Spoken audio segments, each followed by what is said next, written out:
While as for me, I used to consider art as the bridge that can bring you to a different perspective or deeper perspective, the way that can connect the dots that you usually don't do.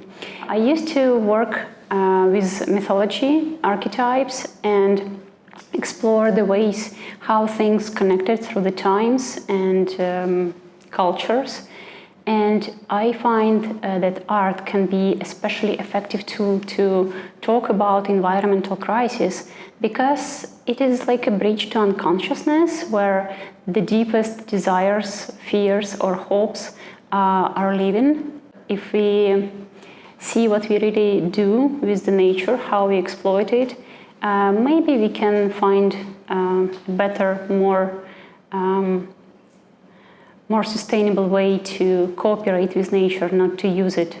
So in my practice, I explore the colonial politics, how the way of brutal exploitation of the earth led to the exhaustion of sources that we face now.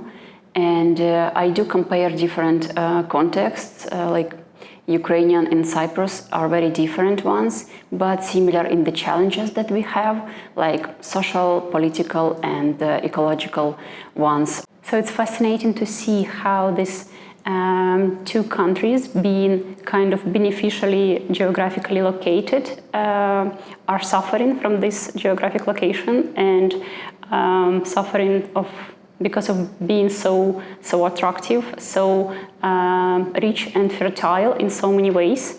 And to me it was fascinating to do the research on how Cyprus was colonized and how copper extraction started with the British colonization, and the way how society here became divided, and how the outer political power kind of fueled the conflicts between the local society and used it in a way to extract more, to exploit more, to get more benefits of using the natural sources of the island. And I like to explore the moment when the things got wrong.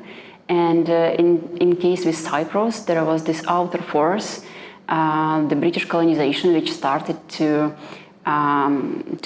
extract the copper in very large industrial scale and led to this dehydration and soil exhaustion. And currently, Cypriots are facing quite a big environmental challenge. So in my practice, I mostly use the mediums of photography, video, and installation, sometimes adding the performative elements into one of them.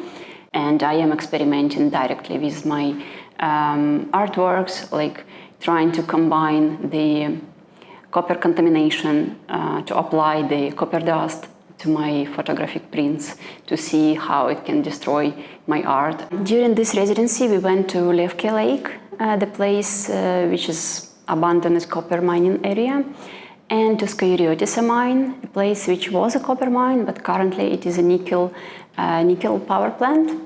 And we could see the effect of copper extraction on the nature, and it made me inspired to work on the subject of how copper impacts the soil, the landscape, how this big, large-scale industrial activity changes the natural landscape. And I dedicated one of the works to this. It's called Now and Then. I was lucky to find the archival photographs of the same places in the Cypriot Turkish magazine, and to compare how the landscape changed during the 70 years. And another topic for me was the common ground and the way how people got divided here, and this political and social situation of having the wall and having this two different cultural, ethnic, religious aspects in the island, how they affect the local society. Because with it I hear many thoughts about the reunification, and it inspired me to create an installation, like participative work. It's called The Common Ground, and I invited the visitors of the presentation to construct the common ground, and by constructing the image to reconstruct the hope in order to hold this ground, because either way will be found for the solutions, like in all the areas, like social, political, or environmental. Anyways, people will have to join forces. And also I've made a performative gesture of kind of breaking through the idealistic, utopia-like image of the garden. And since I'm exploring this mythological narrative of how paradise was lost, and another work is dedicated to the displacement and to the parallels between Ukraine and Cyprus. There is a specific story that happened to me here, and I wish to share it. It is a story of an old olive tree, and when I saw it first in the park, Eleftheria Square, I was sure that this tree was brought there artificially, because the square was built there for 10 years, and there was the whole area was cleaned up. So looking at this tree, I thought oh gosh, you were displaced too, poor thing. And I thought that I found the companion in misfortune, but it turned out to be a much more optimistic story. So I've got to know through the municipality gardening department that this tree actually grew there in this area, and just for the time of construction it was taken away with the other plants, and then it was brought back. So to me this story is very much about hope, that gosh, even the trees can come back home, having their root system and being so stable creatures. Maybe I can come back home someday as well.